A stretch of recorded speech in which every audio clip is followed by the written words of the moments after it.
Have you ever noticed how some people don't say goodbye? Not dramatically, not with a speech. They just fade. One day you're texting, sharing memes, making loose plans. The next day, nothing. No explanation, no closure, just silence. And maybe the weirdest part is this. Maybe you've done it too. You didn't mean to hurt anyone. You just stopped replying. You vanished. And you told yourself, it's easier this way. So why do some people disappear instead of saying goodbye? Because behind that silence, there's psychology. And by the end of this, you might recognize yourself or someone you still think about. The first type is the conflict avoider. This is the person who would rather walk barefoot on Lego than have an emotionally uncomfortable conversation. Imagine someone who feels the connection fading. They know they should explain. They even rehearse the message in their head.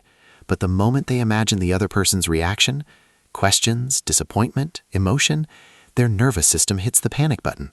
So instead of saying goodbye, they delay. Delay becomes silence. Silence becomes disappearance.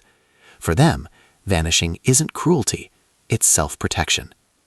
Then there's the emotionally overloaded type. This person doesn't disappear because they don't care. They disappear because they care too much. Life piles up. Expectations, relationships, responsibilities. Every message feels like another demand on an already exhausted mind. So they start pulling back, not intentionally, just quietly. They tell themselves, I'll respond when I have more energy. But that energy never really comes, and eventually, disappearing feels like the only way to breathe again.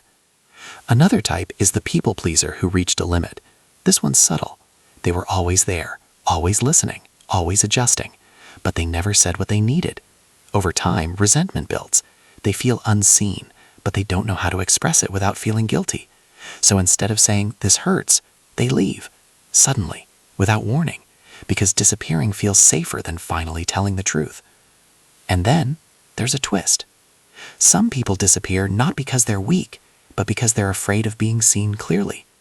That's the identity protector. These are people who feel exposed when relationships go deeper. As long as they stay half present, they can control how they're perceived. But once someone starts really understanding them, flaws and all, it triggers discomfort. So when things become real, they vanish. Not to reject the other person, but to escape the feeling of being fully known. Then there's the unfinished self type. This person disappears because they don't know who they are yet. They feel behind in life, unsure, insecure. Being close to others reminds them of everything they haven't figured out. So instead of explaining their confusion, they withdraw. They disappear to work on themselves. Or at least that's the story they tell themselves. But often it's not growth, it's hiding. Here's what all these types have in common. Disappearing avoids discomfort in the short term. Saying goodbye requires emotional responsibility.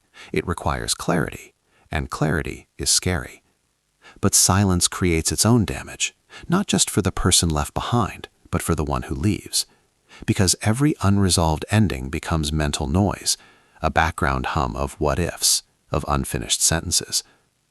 If you've been on the receiving end, it can feel personal, like you weren't worth an explanation. But often the disappearance says more about the other person's inner world than your value. And if you recognize yourself in this behavior, here's a gentle truth. Disappearing doesn't actually protect you from discomfort. It just delays it.